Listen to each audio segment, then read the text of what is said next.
फहद और उसकी पत्नी ने एक दूसरे की ओर डरते हुए देखा। उन्होंने सोचा कि शायद ये सिर्फ उनकी कल्पना है, लेकिन जब उन्होंने कमरे में जाकर खिलौने को फिर से देखा तो वो अपने जगह पर नहीं था। फहद ने कहा, मुझे पता है हमें क्या करना चाहिए।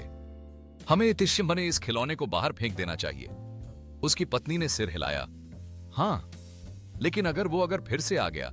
अगले दिन बच्चे ने फिर से वही चीजें बताई जो उसे रात में दिखाई दी थी।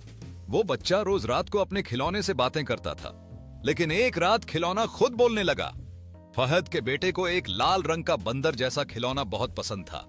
दिन भर खेलता और रात को उसी से बातें करता था। माँ बाप ने सोचा छोटा है, कल्पना करता है। लेकिन एक रात फहद की पत्नी ने कुछ अजीब सुना।